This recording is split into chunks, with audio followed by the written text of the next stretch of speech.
ramai-ramai tak berkumpul ya dekat depan ni. Yang siapa yang nak ambil gambar, nak ambil video, silakan. Sebab sekarang ni kita berada di depan MCMC Cyberjaya, di mana kita tahu battery is now reached 95%. Dipanggil, okey, kerana membuat satu posting. Akan dipanggil menjadi soal siasat pada hari ini di MCMC. Lepas ni kita tak tahu siapa lagi yang akan dipanggil. Jadi saya minta semua dah bersedia. Kalau dah bersedia tanpa kita buang masa lagi, sekali lagi saya bagi tahu hari ini kita bersiaran langsung di MCMC Cyberjaya atas kerana rakyat bersuara. Rakyat membuat satu posting kena panggil di MCMC. Kena rampas telefon, tak rampas kita tengok sekejap lagi. Okey, jadi saya persilakan. Sebelum itu saya nak bagi tahu, ini MCMC berapa banyak lagi akaun yang kau nak ban? Berapa banyak lagi akaun kau nak shadow ban? Ini dekat negara demokrasi. Berapa banyak lagi telefon rakyat nak? Berapa banyak lagi kau nak buat collection telefon rakyat ni? Kamu tahu ini kerajaan, bukannya 100 penggal. Kamu kena ingat itu. Ini saya nak bagi tahu kepada viewer-viewer, kami ni marah. Ingat, senang ke nak buat akaun? Ingat, senang ke nak bersuara? Ini masalah dia bila kamu tak mampu, kamu cepat koyak, kamu letak jawatan. Tahu? Hi, good morning. So today we are here to attend this MCMC to give our full cooperation. We haven't known the basis of the complaint, but soon we will know lah. But we believe it is about the investigation under Section 233. But you see, we will update you later. So. Hidupkan Ratu Naga! Hidupkan Ratu Naga! Okey guys, hari ini saya dipanggil untuk memberi kenyataan di mana saya tak tahu status yang mana berkenaan dengan status saya. Apa yang saya nak tegaskan di sini, saya nak bagi tahu sehingga hari ini tak ada apa-apa fitnah yang saya dah buat. Itu yang saya nak bagi tahu semua orang. Kedua, saya nak bagi tahu kenapa MCMC dia rajin sangat nak ambil tindakan kepada rakyat-rakyat macam kami ni, di mana kami hanya menceritakan benda yang betul, bukan benda yang salah. So jadi saya nak tanya, macam contoh dia Tan Sri Salim Fatih ni, adakah dia terlampau, orang kata kerja terlampau banyak sampai dia pun tak tahu mana satu yang perlu difokuskan? Dalam masa sama dia adalah orang kata Vice President MRCB ke something like that. And then dalam masa sama dia adalah pengurusi penasihat SPRM. Dan dalam masa sama dia adalah pengurusi SKMM.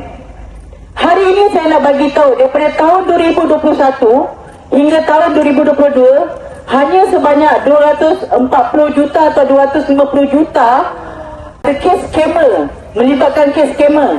Tetapi sejak daripada 2023 meningkat cecah bilion, dan sehingga hari ini 2025 masuk ke 2026 telah mencecah 3 bilion kes scammer yang tak diselesaikan hingga hari ini.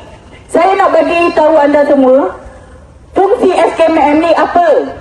Fungsi SKMM adalah untuk memantau benda-benda ini, menjaga keselamatan rakyat, di mana kes-kes scammer ke apa-apa benda yang berkenaan dengan online ke dijaga.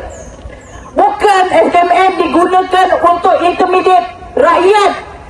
Pergi tanya dekat luar negara, mana ada luar negara sana, kalau cerita dia orang bising pasal kos ada hidup ke, pasal minyak ke, pasal diesel ke, dia orang kena tangkap. Setakat ni hanya dekat Malaysia. Kalau macam tu, kita kena tukar nama negara kita, Republik Malaysia Utara. Bukan Korea Utara, Republik Malaysia Utara. Kalau dah macam ni langsung tak boleh nak bercakap. Lainlah kalau saya buat fitnah, kesamaan saya fitnah, sebab saya mau fitnah. Tapi kalau saya bercerita benda yang betul, benda yang tak ada salah, kenapa kau nak gunakan enforcement untuk buang masa diorang, nak intimidate saya, nak ganggu hidup saya, nak ambil berapa banyak handphone saya lagi? Sebahagian tak pulang lagi tak handphone saya.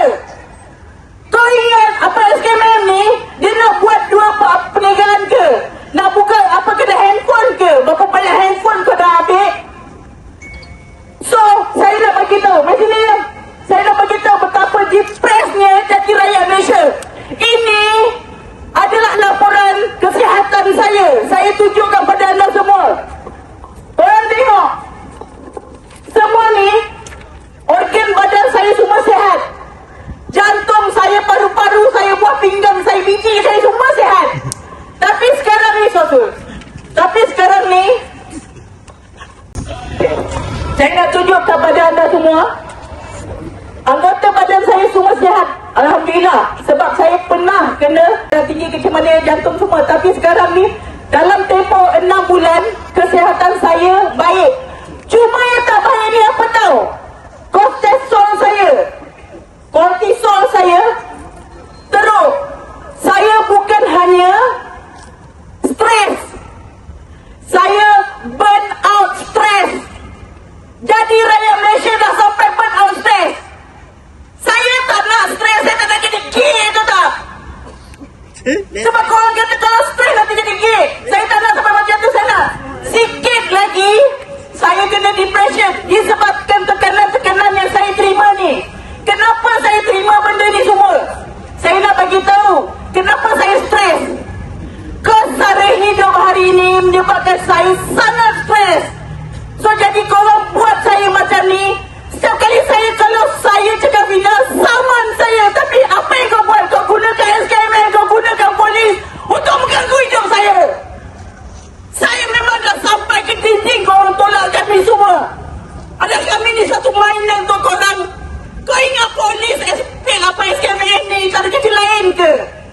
Dia orang pun ada kerja tu tak? Dia orang nak pantau skamer-skamer. Polis, dia nak jenayah yang tinggi. So apa setakat ni 3 tahun Fahmi Fadzil dan Tan Sri Sadun Fatih buat dalam yang boleh kita banggakan dalam masa tempoh 3 tahun? Apa yang dia orang dah buat untuk benda yang boleh kita banggakan? Nothing.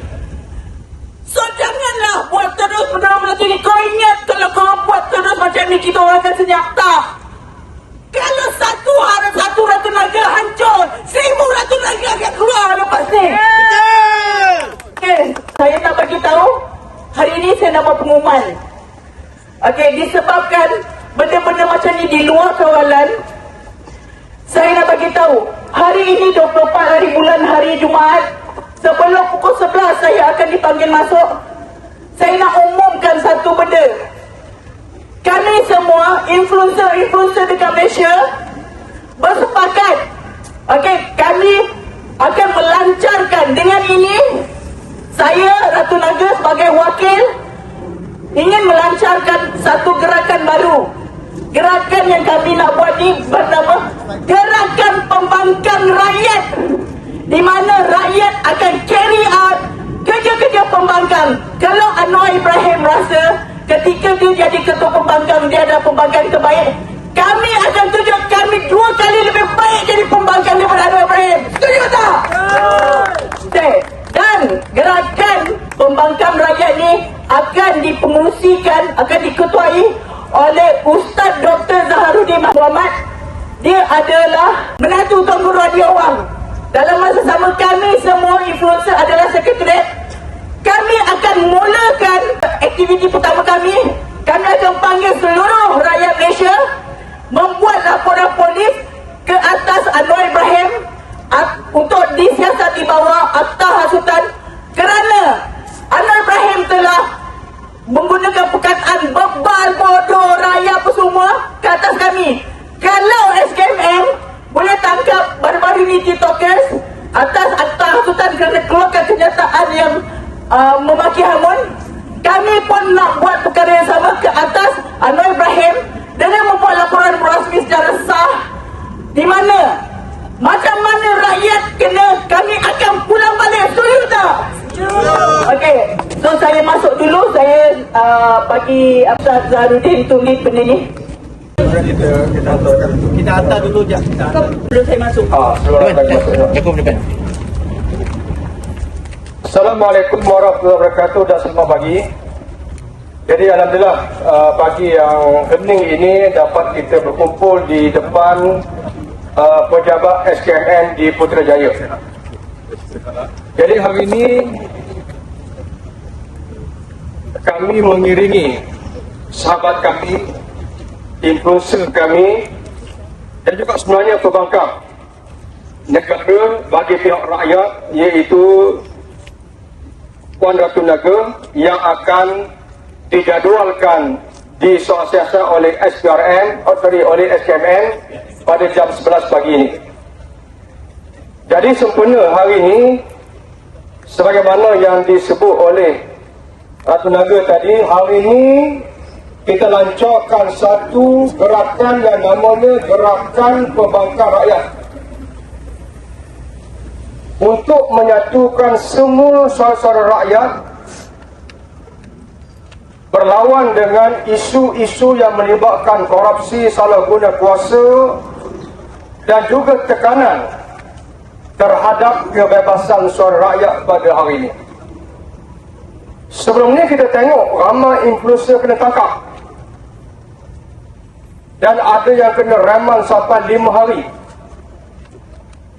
untuk satu kesalahan yang sebenarnya bagi saya bukan kesalahan, tapi ini satu tekanan secara sistematik untuk menghalang suara-suara rakyat daripada menyuarakan isu-isu penting negara. Jadi gerakan ini insya-Allah kita akan menaungi dan menyatukan semua suara-suara, gerakan-gerakan dan protes-protes terhadap perkara-perkara yang patut diprotes. Seperti yang terkini kalau kita tengok pendedahan saudari Sofia Rini. Isu penting. Isu penting negara yang mana beliau mendakwa PN dan juga Farhas telah melarikan berbilion ringgit. Perkara ini sepatutnya tak boleh dibiarkan oleh SPRM.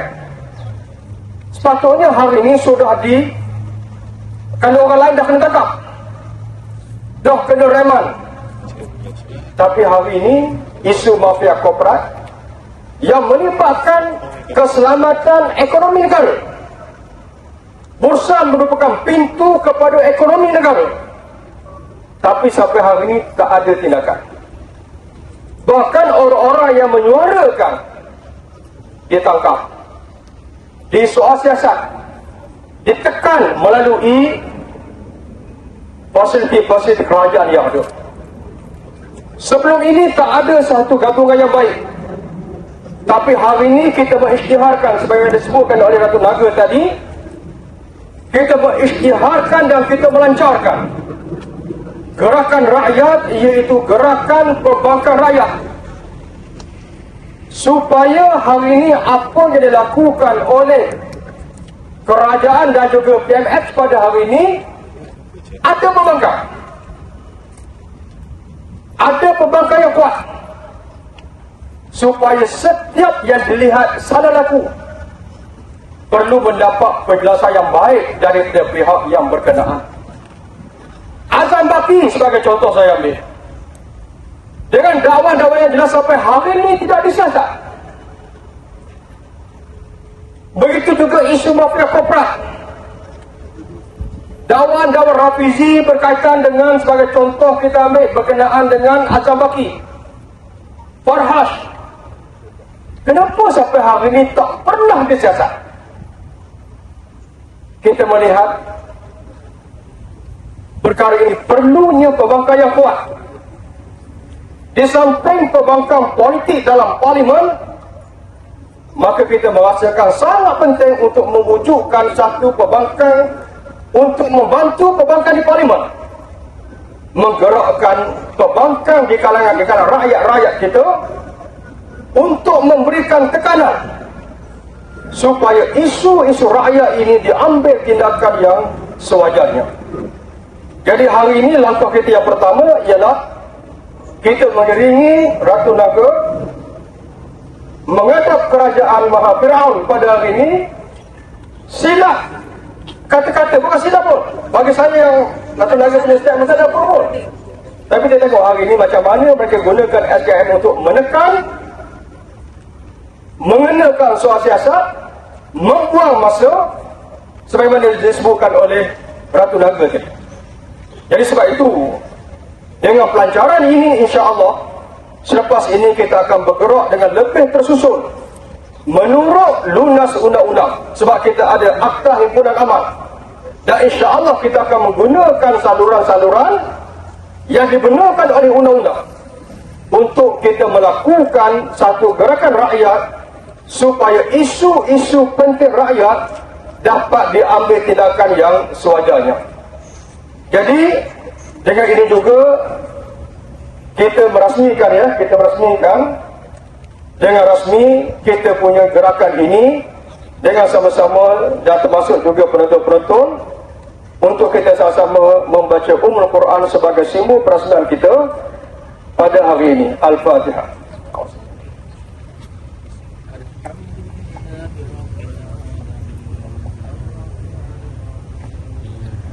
Jadi insyaAllah dengan ini kita melancarkan gerakan kita dan insyaAllah selepas ini kita akan bertemu di lokasi-lokasi yang tertentu dan insyaAllah saya jangka dalam masa terdekat kita akan bertemu mungkin di Melaka untuk kita melancarkan satu himpunan aman. Terutamanya hari ini kita minta pihak kerajaan kerana sampai hari ini tidak ada satu kenyataan rasmi. Tidak ada satu kenyataan rasmi berkaitan kenapa Malaysia ekspor crude oil dan import balik daripada negara-negara yang sebenarnya dari segi logik akalnya, bukan logik akalnya, data dan faktanya tak munasabah kerajaan Malaysia buat yang seperti itu. So yang pertamanya, hipotesis kita bimbang ada pihak-pihak yang ambil peluang di tengah jalan sebagai syarikat yang sokong mungkin negotiation company yang mengambil untung di sebalik ekspor dan juga import. Jadi itu yang kita bimbang. Jadi dengan ini akan tenaga akan masuk ke dalam. Jadi insyaAllah saya akan iringi sampai ke pintu dan kita semua akan iringi sampai ke pintu insyaAllah. Okey, selamat pagi semua. Saya penting. Terima kasih encik-encik anggota polis yang hadir. Okey, pernah tak kita jumpa seorang Perdana Menteri hari-hari, mohon maaf, tak nampak. Hari-hari maki hamba orang. Ya, baru-baru ni dia kata apa? Dia kata, tidak pakai otak, tidak baca. Dulu bagaimana Anwar? Dia tiba ini kerajaan, dia hina ini kerajaan Barisan Nasional sebelum tahun 2018. Bagaimana dia pergi hina ini kerajaan Muhyiddin, kerajaan Ismail Sabri. Dialah bapa penghasut negara Malaysia. Sekarang pula dia menggunakan harta-harta menghasut ni pergi siasat orang. Kan dulu di lantai bersuara dia kata mempertahankan hak bersuara, memperjuangkan hak bersuara. Sekarang apa yang berlaku terhadap Datuk Naga? Kita nampak apa dia sebut. Dia tak sebut apa-apa. Dia hanya kongsi, share saja, post. Itu pun salah sekarang. Jadi apa yang berlaku negara kita dalam keadaan sakit tau sekarang. Sakit kanser. Kita tidak dibenarkan untuk berucap. Ini amat bahaya. Tak boleh ini. Jadi kita harus turun. Turun siapa? Turun Anwar Ibrahim. Turun Anwar Ibrahim. Turun Anwar Ibrahim. Reform mati. Reform mati. Reform mati. Lawan tetap. Lawan. Saya ucapkan terima kasih. Saya masuk dulu dah pukul 11 masa saya. Terima kasih semua.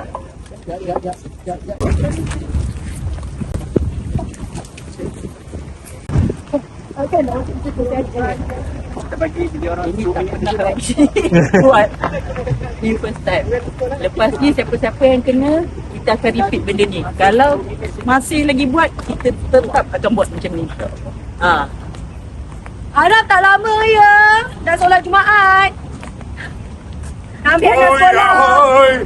Hoi, ahoi. Seorang aja. pembantu boleh. Pembantu sana boleh. Kau pinjam tandas boleh? Kau pinjam tandas boleh? Cik. Cik, Kau pinjam tandas tak boleh? akta mana yang tak boleh pinjam tandas? Fakta apa yang saya tak boleh kencing? Saya mau kencing. Saya mau berak tak boleh? Boleh? Boleh. Boleh. Okey. Jangan kau jawablah boleh. Orang tanya kau tak mau jawab apa. Kan? Hei, jangan lari, hei. Kita jangan bayar, jangan lari, hei. Okey, jadi sabar. Bantu dah. Okey, Encik, terima kasih ya. Tunggu. Oh, contoh rakyat yang berani. Teruskan suara. Kak, ni lama. Okey. It's the best part. Sini. Duduk. Berapa lama? 1 jam 45 minit. Di soal siasat 1 jam 45 minit soalan. Apa soalan itu juga? 8 soalan. 48 soalan. Duduk sini. Macam mana perasaan menggigil, takut? Dah biasa kan. Apa orang kata dah biasa dizalimi. So kot kan ini yang paling pantas kot. Dulu lagi lama. Saya ucapkan betul-betul kali ni saya ucapkan before this pun sama dengan hari ni. Saya ucapkan terima kasih banyak-banyak kepada peguam-peguam saya. Saya no doubt dia orang kata betul very helpful. Selama before this pun semua very helpful dan saya harapkanlah benda-benda macam ni tak repeat again. So apa yang saya orang kata saya di soal siasat kerana saya share berita Palsu. itu bukan berita palsu, itu adalah berita luar negara. Pasal minyak tu Filipina. Saya hanya share link cerita kes Filipina News. Filipina news agency dan yang lain-lain semualah. Tapi satu je, hanya sebab share berita. Ini kali yang keberapa saya kena hanya share berita. Hari tu Malaysia Now, lepas tu berita harian kena. Ini saya dah tak tahu nak share, salah ke share berita. Kak, sihat. Ada rampasan telefon. Of course lah, rampasan telefon tu mesti akan dibuat. SIM card pun diambil. Tapi itu up to them lah apa diorang nak buat dengan phone dia, dengan SIM card nak send ke forensik atau buat investigation tu semua. Itu terserah. Sebelum ni dah pernah banyak kali kena kan? Dan rampasan telefon dah berlaku. Jadi pernah tak dalam rampasan telefon tu kena diorang pulang balik tak setakat ni? Setakat ni hanya separuh saja handphone saya dipulangkan, walaupun yang lain semua dah NFA. Alasannya tak jumpa mana. Berapa biji? Use dah 10 tahun tu ada 20 handphone pun ada. iPhone pun ada. Jadi, jual balik buat duit tu. jadi salah disiasat atas 233 tapi betul. So tadi dia di soal siasat pasal berita diesel yang Filipina news agency Filipina tu di bawah section 233. Dia cakap itu fake information. So dia tanya kita 48 soalan berkenaan berita itu. Yalah, dia tanya semua tu. Saya tertanya satu benda news kalau kita share, we don't know that contohnya berita-berita luar negara, contoh macam Bloomberg ke semua, dia keluarkan berita kita share. How we want to know that itu adalah palsu, berita palsu? Sepatutnya pihak kerajaan lah yang kena saman media tersebut, betul tak? Baru kita tahu palsu, betul tak? Sumber berita tu. So jadi apa yang saya buat, saya kena hari ni kerana hanya share berita tanpa beri apa-apa opinion, personal opinion, no. Hanya 100% share berita saja. Saya kena macam ni. Kita sebab ada Ratu Naga. Tak tahulah. Walaupun kalau tak Ratu Naga pun, government should stop doing this to the rakyat lah. This is like a form of intimidation, a form of oppression. We have our rights in the federal constitution to our freedom of expression, our freedom of speech. But they're still doing this to everyday people. Even walaupun Ratu Naga, she's a government critic, and there's nothing wrong with that. It's a right under the federal constitution. So what they're doing is a form of expression. This is intimidation by the government, and they should stop this. They should stop all actions that they're taking to the people. And they're using MCMC as an enforcement agency, wasting their time. Diorang pun penat nak layan kita. Diorang pun dapat jumpa Ratu Naga dah berapa kali dah. So this is a form of oppression that they should stop.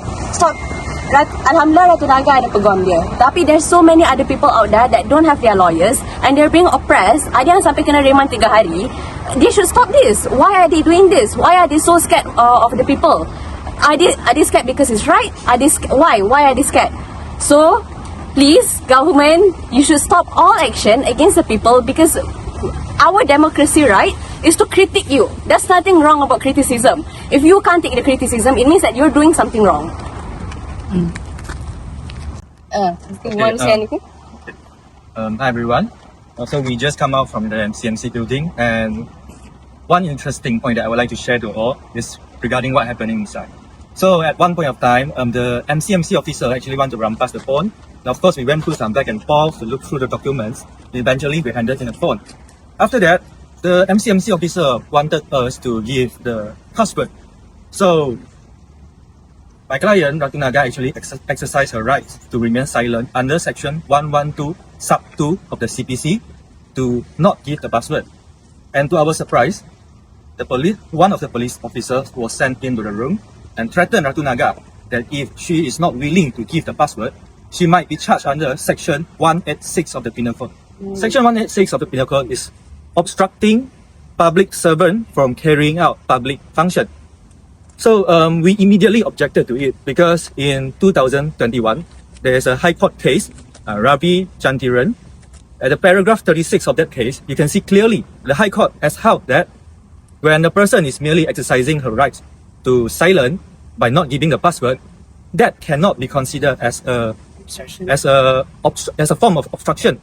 So you see, we are aware of the law, and the MCMC, the legal advisor in the building, also aware of the law. But yet, they send someone to come in to threaten Ratunaga. So for me, this is a very dishonest strategy or technique that for me is like you're looking for a luckless or unlucky or ignorant victim like Ratunaga. So as my learned friend Rania has said that today's investigation is under section 233. Kononnya, they are posted something palsu regarding the government policy. So talking about section 233, I have one point to emphasize. 3 months ago, our federal court in the case of Hai Di Kwa has made it very clear. Section 233 is no longer a drastic law anymore. The government and the enforcement authorities cannot use section 233 to go and look after anyone who are merely exercising their freedom of speech on the internet to discuss about, to scrutinize or criticize the government in the public interest.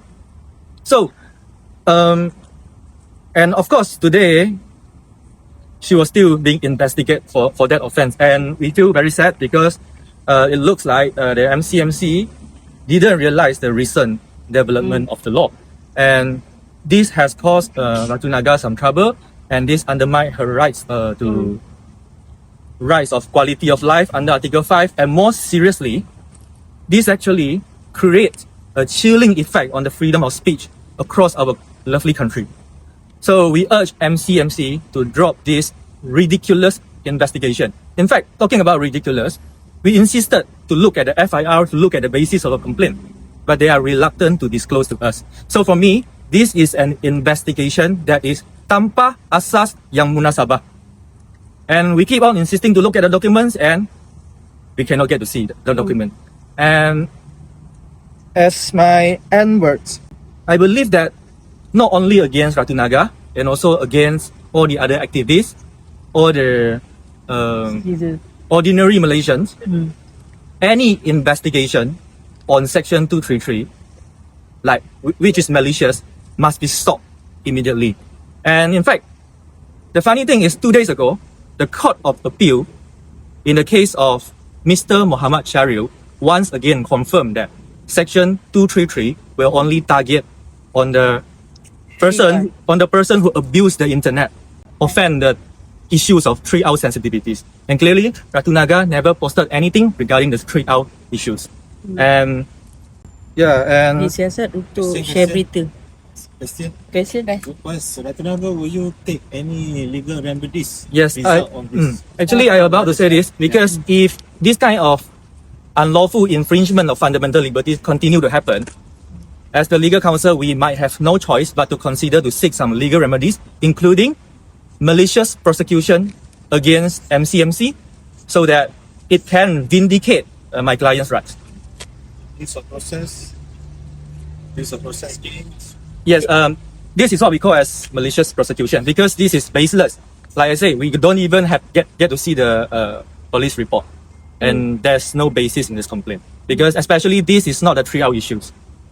So Regarding to the policeman who threat Ratanagar, can she take action if they always, I mean, if they keep threat, people can be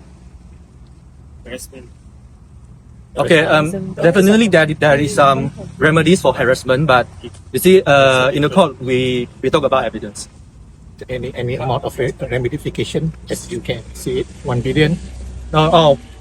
This one I cannot be sure, but you see, this is a type of relief that we call as vindicatory damages because, as I said, Ratanagar's fundamental rights has been undermined by the unlawful action, and therefore the court must do something to vindicate her rights, to remedy the rights.